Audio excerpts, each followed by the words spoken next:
Welcome. And in today's episode, we have a wonderful guest. We have Gabby Varga, who is a trauma-informed personal trainer. And she works with people who've struggled with trauma, who are trying to find a way to balance the neck up into and getting back into their bodies. So she has shared some beautiful stories with us. She shared with us ways that she can help. She shared her journey with us about coming from trauma, about fright, fight, fright, or freeze. You remember those ones? They are really important. And she explains about how freezing can impact and had an impact on her. But the wonderful thing is how to come through that and her journey of coming from trauma to where she is today. And she shares some really beautiful advice. She shared some wonderful tips. And we had a beautiful visitor on the camera, which you need to watch just to see her amazing visitor with legs akimbo. I'm not going to share anymore because you need to watch it and you need to listen to this episode. But before we jump into the episode, we'd love to encourage you to support us, support the podcast. So if you can, please subscribe. It really means a lot if you subscribe and if you follow us anywhere where you can listen, where you find us, if it's on YouTube or Spotify. It really helps with reaching broader audience, and we have such wonderful guests and we would love for more people to discover. So before you start listening and really get into the conversation, hit the subscribe button, hit the follow button. But let's dive in and hear what Gabi has to say. Hi, Gabi. Welcome to the podcast. How are you today? Hi, ladies. Thank you for having me. It's been a couple of interesting days, but it's good to put it aside and just be present and have a meaningful conversation with two of you. And I have to see, I'm seeing you have a friend joining you on the sofa. For those of you only listening, there is a lovely, fluffy puppy dog sitting behind Gabi. Can you introduce us to your furry friend as well? So this is Cora, my 4.5-year-old husky doodle. Aww. She's my sidekick. She's been there with me thick and thin, and she's my everything. That's wonderful. I have two cats who are now, I'm trying to make them friends. One is mine and one is my mom's, and I'm house sitting. So if there's at any time a little bit of a disruption, the cats may decide that they're done sleeping and decide to fight. But let's put our furry buddies aside. Can you tell us a little bit more about yourself, who you are, what you do, and what brought you on to this journey?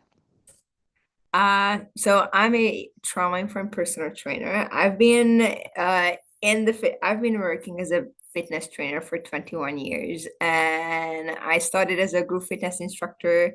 I started in my home country, Hungary, and then I moved to Canada 16 years ago for someone who became my husband and who turned out to be emotionally abusive. Uh, and so I left him, but I didn't leave the country because I love it here very much. And I'm Canadian now, proudly Canadian. And that's when the big spiral started for me because, being in a relationship for 9 years, starting in a new country with someone who you thought would be your forever person, it really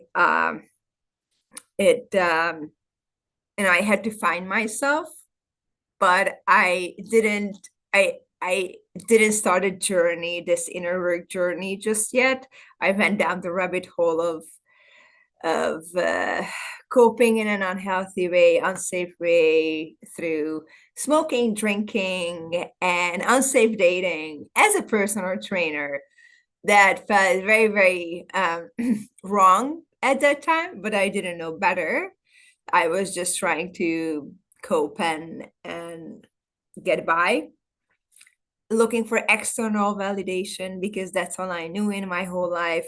I never knew my own values. And then, so that was 2016 when I left him. And then the inner journey started about in 2018. And then I like haven't looked back ever since. But how this trauma-informed piece came in, because I was just call it a conventional personal trainer, and that I started to feel that was no longer aligning how I looked at the body, how I looked at my clients, but I didn't know how to do it differently, because that's all I knew. You know, the fitness industry at that time was like this no pain, no gain, push hard, look good, but we didn't have much of an understanding, or I didn't at least, that this can come from like taking care of our bodies through movement can be an option. It was like the how we look, how much we lift, how much we run, because I was a runner too. Anyway, so I got into another emotionally abusive relationship because I hadn't done the work. But simultaneously, I started working with a somatic therapist, because since the inner journey started, I started to look for answers, which I feel a lot of your audience can relate to it, because we start questioning our existence, what's going on, why am I the way I am, right? And it doesn't feel good. It doesn't sit well with us. So so I found this wonderful lady, and COVID happened. I could still see her, which was really beautiful in this whole during the difficult times. And then I started using her techniques in my personal training sessions, and I didn't know what I was doing. It just felt really good. And then throughout my journey, I met trauma-informed personal training. And that really hit home for me. Like, oh my God, I'm home. This is what I need.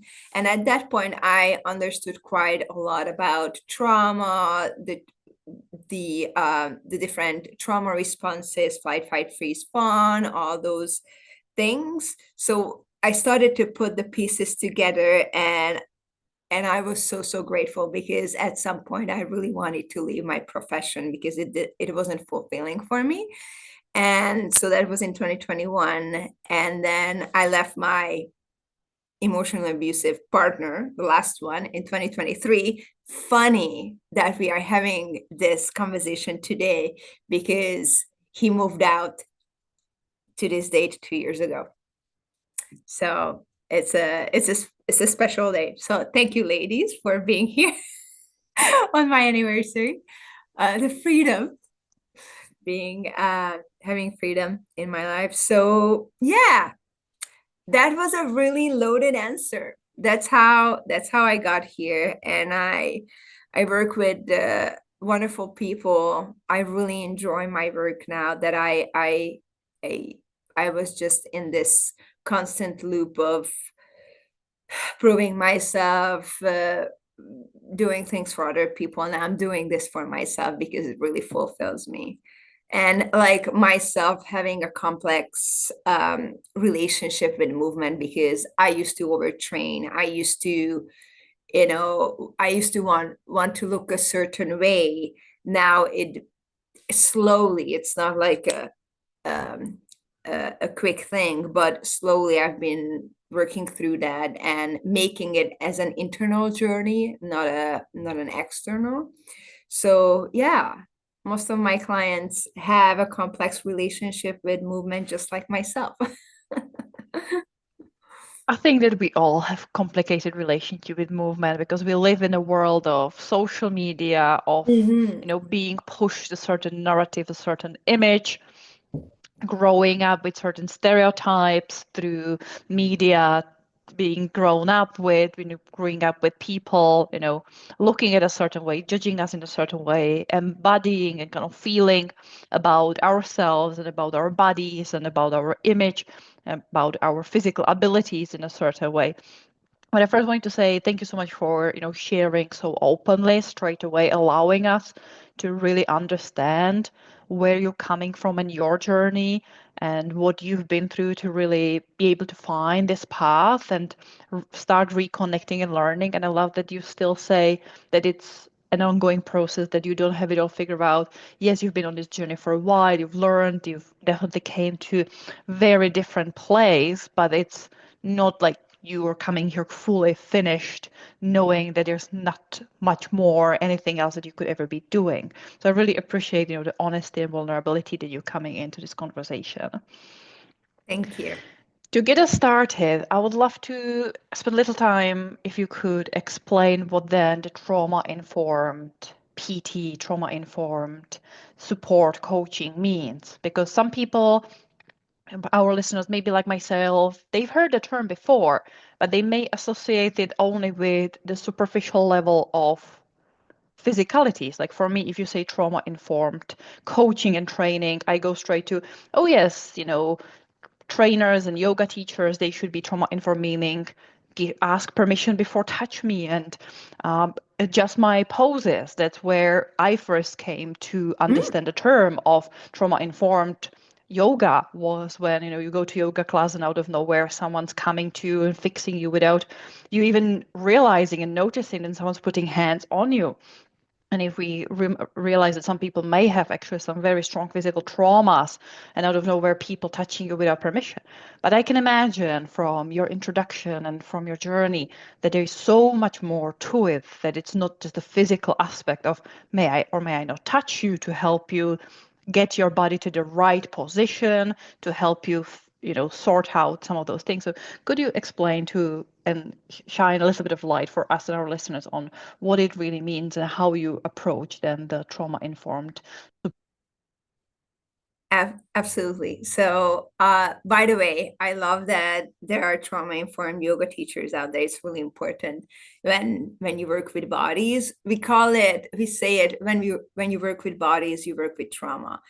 And funny enough, I have a lot of online clients, so I wish I could touch them because we have a very special bond, but not like in a way that, in a respectful way, because I feel physical touch is very, very important when it's in the right setting and it's consensual.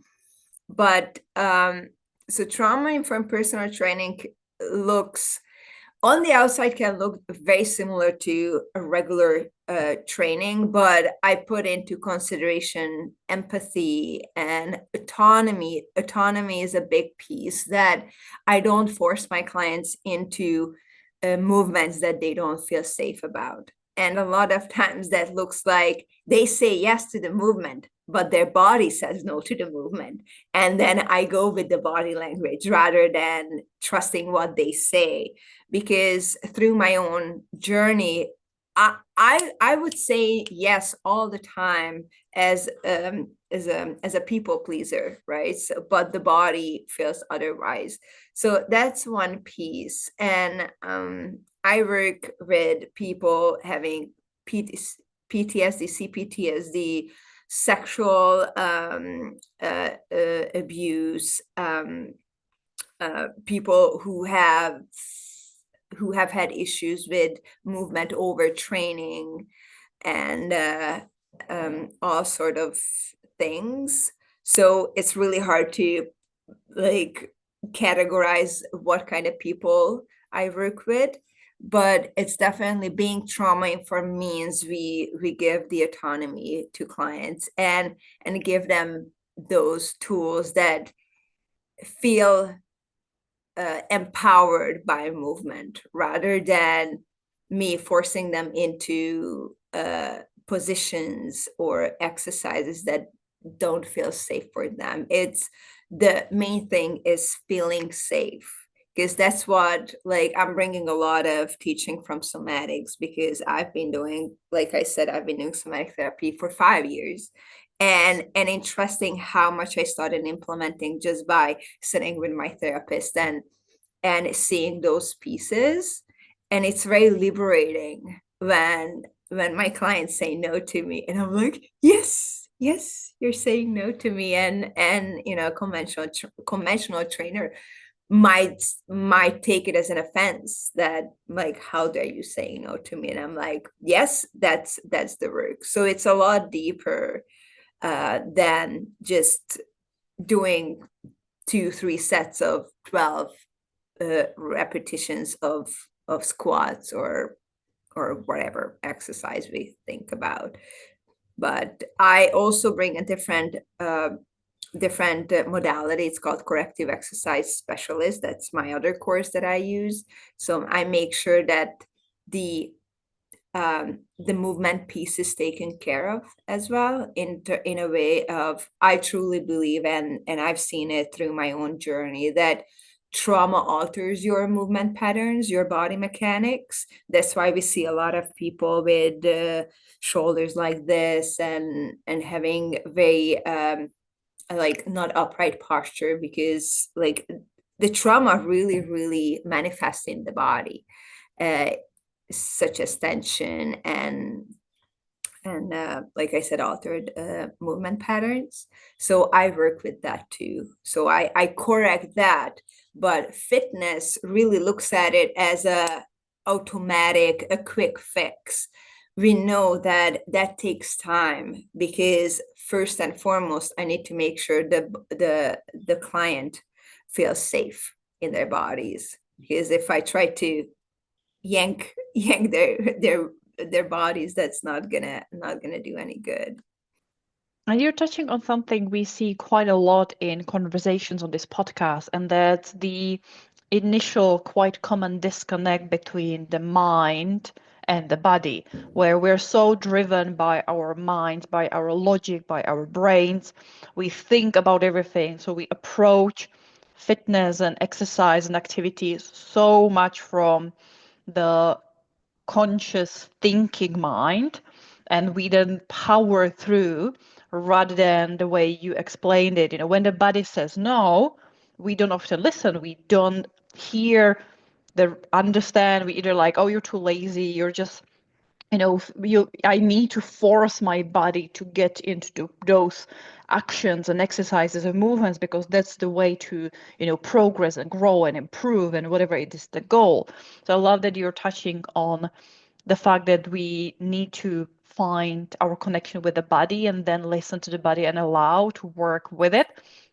Is it something that you're coming across often with people, as they're saying, yes to everything? How do you help them then to overcome the thinking mind and allow their thinking mind to step aside? And do you have any practices, any techniques, any little tidbits that you could help us, our listeners, possibly, if they feel like, I'm always thinking about my exercises, and I'm always thinking about the goals, and I'm always thinking about saying yes to everything, and maybe they're realizing that they're not as in tune with their body? Do you have any practices that can help people to find a connection and listen more to their bodies?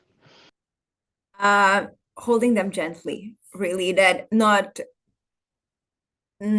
forcing them into those old patterns, but offering them new options. And that's another tool that we use, is the freedom of choice, that showing them that they have another choice. Because what trauma does, we become tunnel visioned, and we only see one option, the option that we've known for the longest time. And the option is usually like making decisions from the neck up, not checking in with, they can go slower, and it doesn't have to be the way that they are so used to.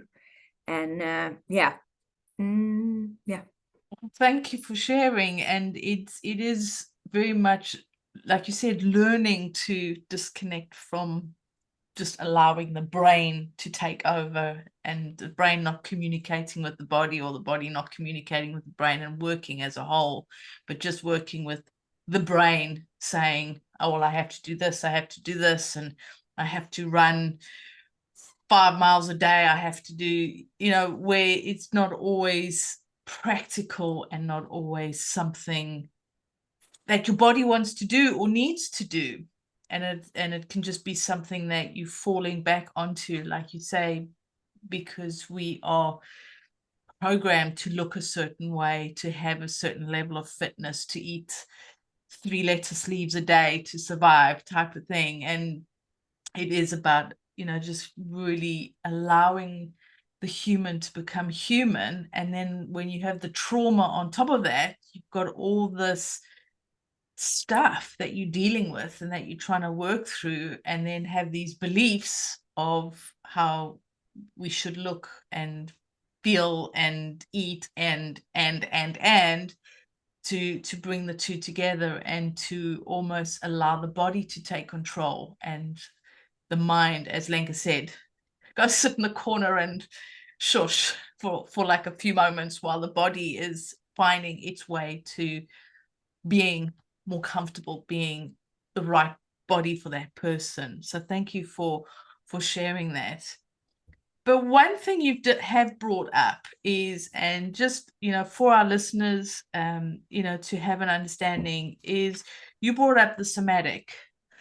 Can you explain a little bit what that is, especially for our listeners who've not necessarily heard of it before, or maybe have heard the word but don't really understand what it is? Can you explain a little bit, what is somatic?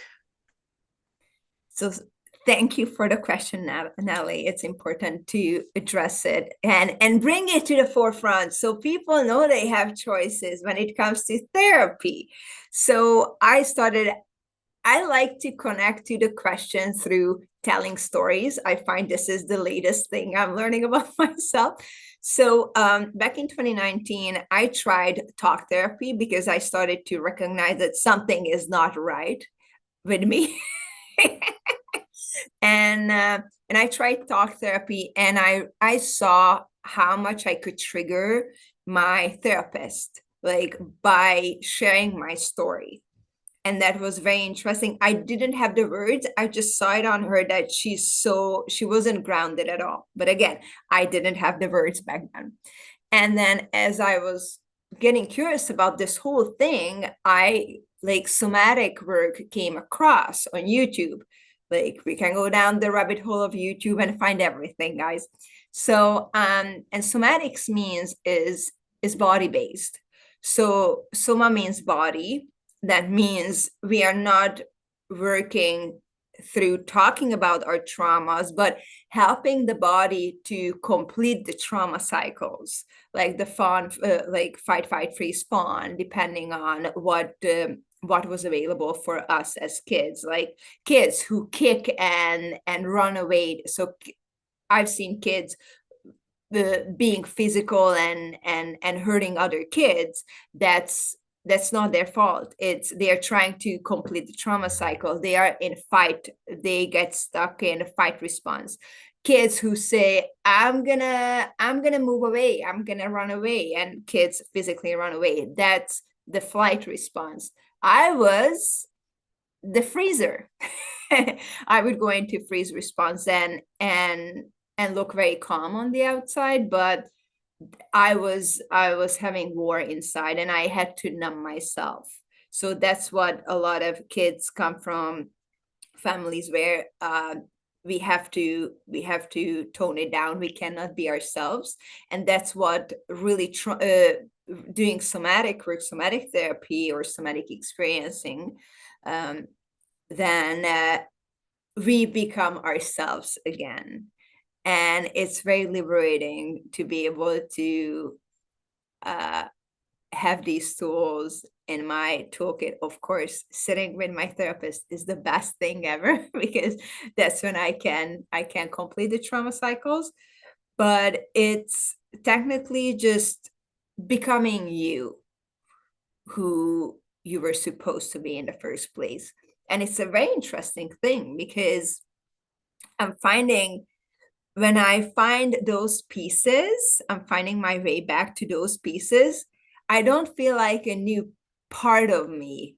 It's the part that got lost throughout this journey. So it's very holistic, very woohoo. But when you find those pieces, you become yourself again. And as you said, it's not about new, it's about reconnecting and finding yourself, and learning about yourself again, because you deny it or you freeze, as you said.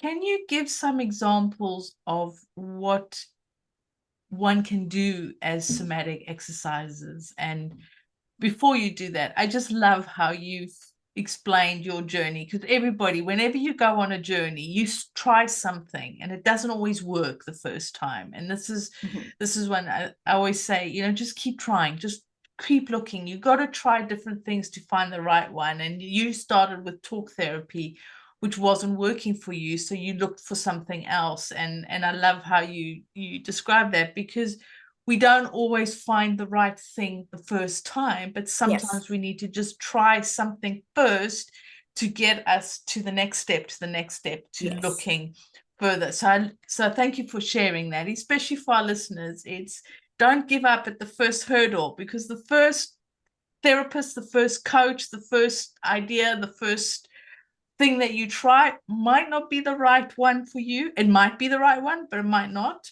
But there's so many more out there to just keep looking until you find the right one. But now back to my original question is, can you give some ideas of what somatic does? Is it through movement? Is it through ideas? Is it through talking? Just to give examples to help our listeners to understand more about it. Because yes, it's different to talk therapy, but what does that mean? What does it entail?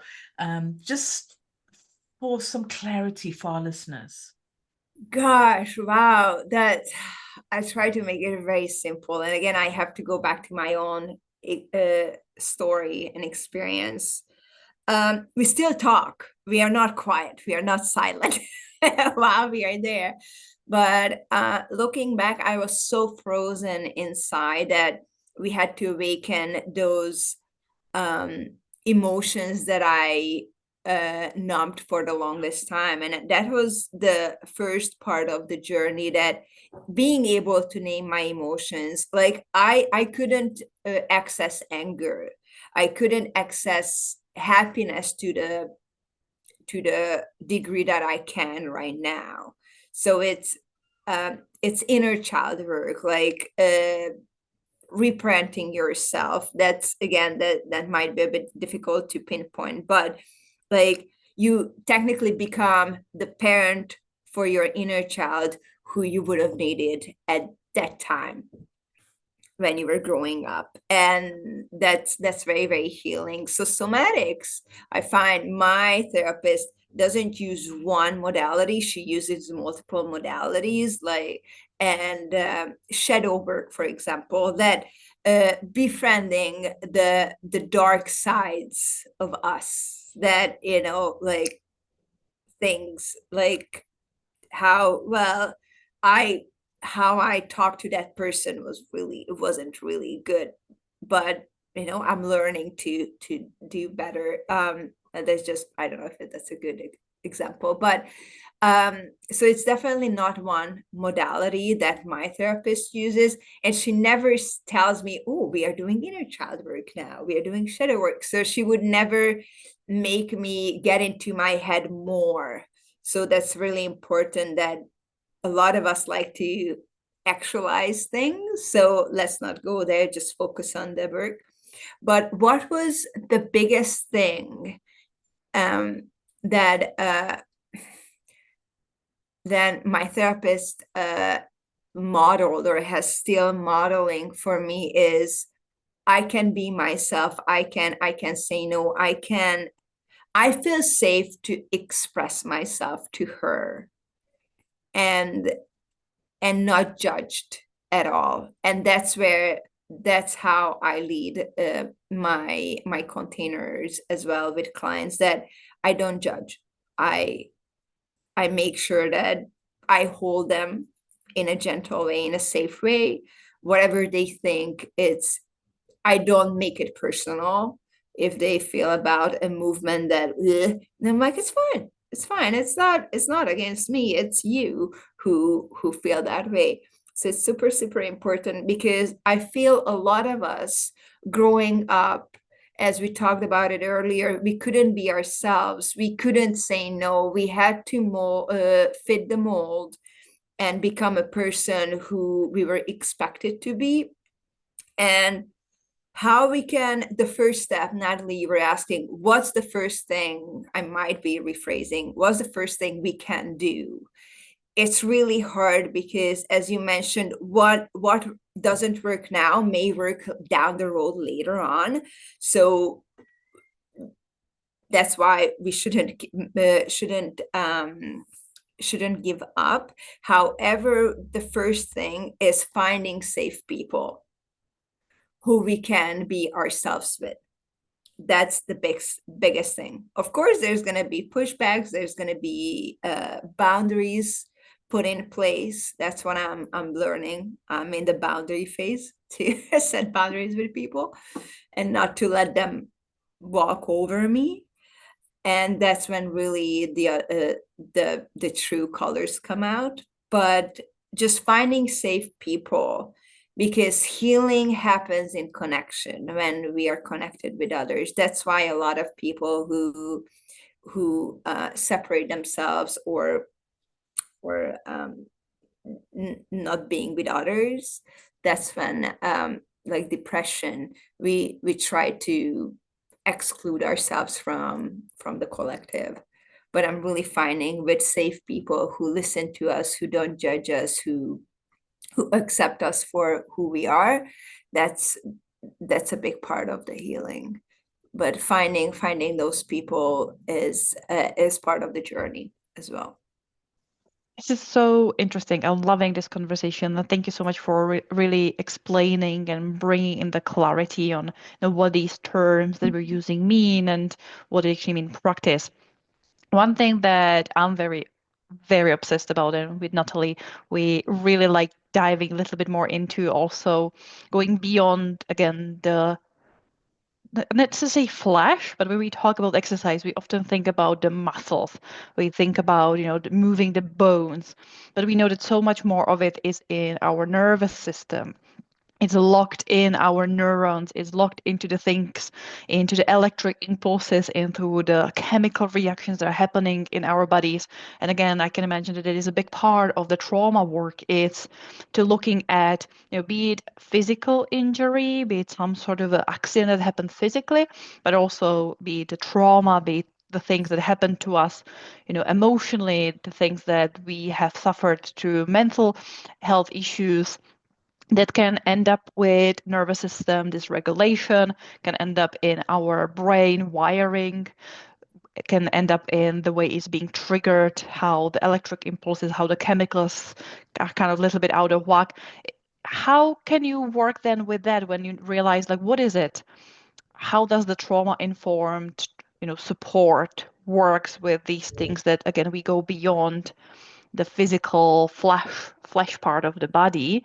We then look at the little inner wiring, the things we can't see the changes. We can see the changes of muscles, we can see the changes of our flexibility and mobility, and yet there is another layer of the process that we need to go through. Wow, I love how you put it. And I'm not sure where to start or how to peel back the layers on this piece, on your question. But one thing comes to me is, first of all, I'm not a therapist. I'm not a trained therapist. I always like to put it out there that that's out of my scope of practice. So I can hold safe space for feelings, emotions, but I cannot say this is what's happening to you. Again, I usually relate it back to, this is how, like, I dig deep and find my own story and share, and then that may serve my clients in the moment. But what I'm really good at, I like to say that, like I said earlier, holding safe space. And you talked about nervous system dysregulation, how to co-regulate. Co-regulation is just being there, being non-judgmental. I feel like I'm repeating myself, but it's always good to make that clear that technically I'm going back to the same tools every single time, that creating that safe space and allowing the client to move in a way that feels safe for them. Yeah. But you can ask more about this, Lenka, if you like. big part of it is just for people to realize that, again, it's not always about the physical parts. And even if we're now talking, we've taken the layer of let's not approach exercise and movement just through thinking. Let's bring in the body. Let's see how we can integrate. Let's see how we can really feel embodied and listen to our bodies. But even when we're listening to our bodies, we might be able to listen to my muscles aching. Do I feel like I want to be doing that? What is my mobility? What is my range? What is my desire? What is my gut telling me? And that we're always slowly getting into, well, what is happening on the deeper level in terms of our nervous system. Is there something that really just thinking about showing up and going to the gym, exercising outside, exercising at home can already trigger something in me? How can I work with that? And even going to a point of sometimes the big important part of working out and exercising and being active is rest. And I think lots of the, regulation can happen if we really bring in the rest part piece. We make sure that yes, obviously we know, we've talked with so many people, we now know that, lifting weights is important. It's a great type of exercise, lift weights. Mobility and stretching is important. Yes, we want to do that. But rest is such a massive part of our exercise, our movement.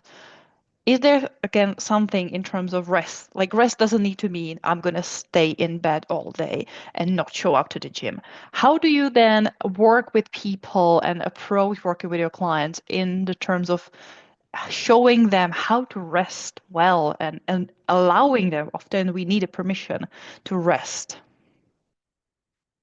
Wow, that's a big one. That's a big one. Again, I'm circling back to my own story, because when I left my ex-husband, I became so restless that, dating, doing. And just for the listeners to understand, the reason why we don't rest and we are in this doing cycle, because we try to run away from our own traumas. We are scared to look at those dark parts. And I find that's something, again, holding safe space for the person, like to be themselves. But that's something I highly encourage my clients to have a therapist who can create that that base, that foundation. Because I really find that I can work with people the best who have that basic knowledge. They have started this inner journey. I'm not that at that level to, like, convincing, that's not a good word, but really educating people to, like, okay, start with I wouldn't start with movement, and then maybe I'm speaking against myself, but just through my own journey, finding how to learn to rest. That's actually a thing we have to learn. I still struggle with it. It's not a, like, I'm going through a very hard time right now, and resting is super difficult because I'm neck up. I'm neck up right now. And but being in connection, being with people who can hold that safe space for you is necessary, or really, it can be really healing. But yeah, I love everything what you just said. It's super beautiful. Yeah. But movement, so the movement piece is, we talk about how important movement is and movement rest, because I'm really seeing through my own experience that when I rest well, when I sleep really deeply, then I can function a lot better. It makes a huge difference. But again, let's learn how to rest, and then we can bring the movement piece in. Of course, it doesn't have to be, no, we have to focus on rest. We can bring the movement. We can work with these pieces simultaneously, just, bits and pieces, a little bit of this, a little bit of that. With the movement part, I don't force clients into creating a routine that's not sustainable. I always focus on creating sustainability. And maybe for some people, all they can do is to show up at the session and we do the program. I always give the program to my clients so they can do it in their own time. I highly recommend them to do it, because that way we can progress quicker. They get more out of the package. But I also recognize that if that's not possible, I create these like little pockets that pockets of movement. Let's say go for a walk. A lot of my clients have dogs too, because I'm a dog person. I attract those people. Okay, go take the dog for a walk. Or what can you do? Maybe can you commit to 10 minutes a day or 10 minutes every other day? And then I give the options for that, roll your feet with the tennis ball or things. It's hard to give a piece of my program without context, but just things that feel doable, and it's not going to push you out of your window of tolerance. And now we touched on another um, um, piece, the window of tolerance, but I'm not going to get there unless you ladies want to peel back some layers on that, making sure that, okay, I'm going there. So window of tolerance, when you're actually in, your nervous system is regulating and you're not pushed out of your regulation, you're not being dysregulated. Because when we are dysregulated, we tense the muscles, we are neck up. It's really hard to drop into the body. Yeah. One thing that I was thinking about as you were speaking is the importance of accountability. It's having someone who helps you and guides you on this journey, because so often we try to go it alone. Because we have all the resources at our fingertips. We have all the podcasts, we have all the books, we have all the YouTube channels, we have all the memberships, we have everything. But staying motivated to do this work and do the more obvious exercise movement work seems to be, often very challenging in our busy lives to really prioritize. So I love, as you were talking about, finding the simpler ways of go for a walk, do the things, just go. If you're going to the shop, maybe just go to the shop. If it's something you can do at home, do it in small little bite size. But I also remembered one quite important study talking about mindset, and it's our beliefs around the movements that we're already doing. It's our belief of, am I simply cleaning the house, not seeing it as exercise, or am I cleaning the house, understanding that that is helpful, healthy exercise, helping me to, if we're talking about some more traditional health and well-being goals, to be fitter, get more cardio, get some lifts in, have some movement minutes. Again, going for a walk with a dog, is it just a walk with a dog, or can I already change in my mind, seeing this as a movement exercise training? And there's some wonderful studies that show that simply knowing and believing these things already impact our body. Is this something that you also work with clients? It's the, making them realize that sometimes even the things they're already doing could be seen as exercise, as movement, as progress, to then tap into this incredible power of our mind to, if we think of something and believe something and see something in a certain way, it again changes our inner mechanics, it changes our chemistry, changes our electrical wiring again, and it allows us to get different results. And I think that's fascinating about our body. 100%. And I love that you're mentioning this, because I call it my annoying positivity, that when I check in with my client at the beginning of the session, I go, oh, what have you done? And they, oh, I only did this. And I say, no, you actually did this. So just changing the wording, how we look at it.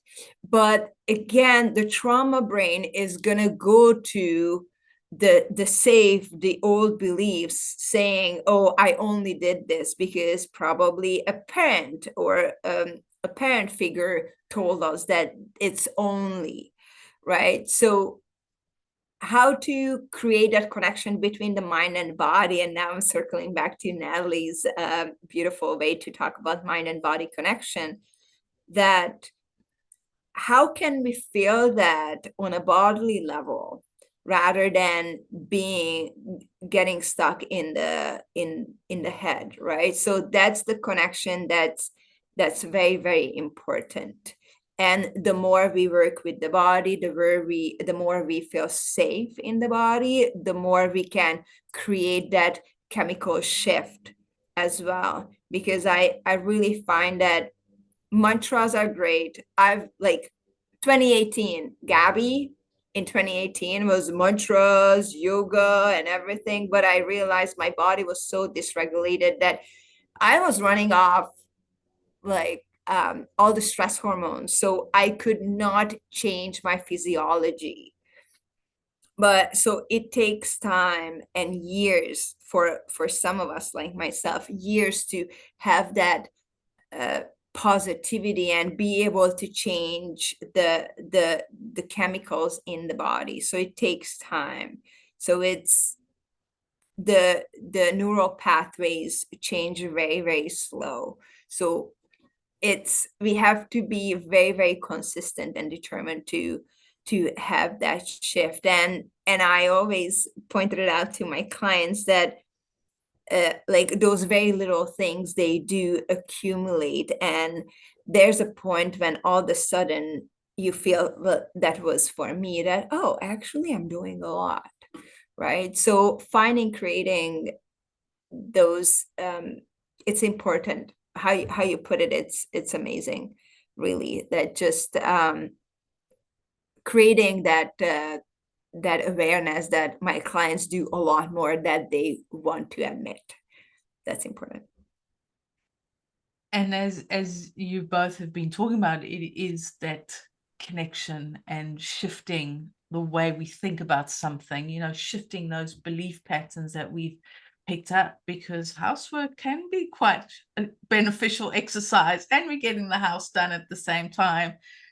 But quite often we don't connect movement that we're doing on a regular basis or daily as part of chores or routine. We don't necessarily connect that as just being part of exercise. So shifting the way that we're thinking about things is so important, and it's a great way to help us to heal, mind, body, spirit, and all sorts. Is just slowly shifting the way that we are thinking. Hop on to our Patreon account to get this episode's amazing and wonderful gold nugget. Now, for our listeners, if they, have been listening, or they might know somebody who would benefit, where can people find you? Since I'm 41, I usually hang out on Instagram. That's my thing. So it's at the Trauma Informed PT. And people can find me on my website, same name, the traumainformedpt.com. That's where I have all my information. And yeah. And of course, we will make sure to add the links in the description below so people can click and find the right person. We will make sure that we are connected with you there. So thank you so much for sharing. There's one last little question that I would like to sneak in, and that in this podcast, we're all about finding more life in one's life. We're looking at ways how we can put our lives first and have happier, healthier, more fulfilled lives. And I'm curious, what gives you life? What it is that really every day, every morning, when you're feeling up and down, what gives you life? My dog. It sounds cheesy, but yeah, she's become such a huge part since I left my latest partner, that just being with her, she's annoying as hell, and probably she gets it after me. Yeah, but being able to listen to her breathing and just having that, looking at her and just watching her, it's that's pure happiness for me. Yeah. I can totally agree. And for our listeners, if you're listening to this as a podcast, you will not have the full experience, because if you're watching the video on YouTube, you will see Gabby's dog just being so chilled, so relaxed, stretched on the sofa behind, and like really perfectly pictures, really like shows the picture of what you're talking about. And I can totally relate, because for me, it's my cat. It's the same. It's just looking at him, cuddling him, seeing, what silly things he does. We did have a couple people, we had a guest talking about the connection with nature and with animals, especially Murray Farrelly talked about very deeply about, the dog knows how animals really understand, how we can, by listening and tuning into our animals, how we can, heal so much and understand so much more. So there's a little bit of a caveat to anyone listening who wants to dive deeper into the animal world and how animals are such wonderful, not only pets and friends, but healers, then I will link the episode in the description below as well, because it's a fantastic conversation we've had a while ago on a podcast. Yes, and your dog is on her back, legs akimbo in true doggy style. I mean, that is pure trust in an animal when they lie on their back, and she just looks so chilled and just nothing's bothering her. So it's been wonderful to see your dog behind you. And yes, for our listeners, if you're on Spotify, just hop onto YouTube and look at this amazing dog. But thank you so much for sharing your time and your energy. I know it's early in the morning for you. We're here in the afternoon. So we really appreciate, sharing your story, being open and vulnerable, and allowing us into your experiences and sharing the journey that you've been on. And as Lenka said, we never end this journey. This is a continuous journey, but it's sharing it and listening to other people's journey, which can help sometimes give us ideas or keep us going, or whatever it is that we need at that time. So thank you so much for sharing your time and your energy with us today. We really appreciate. And for our listeners, what have you got from today? What have you learned? What aha moments have you had?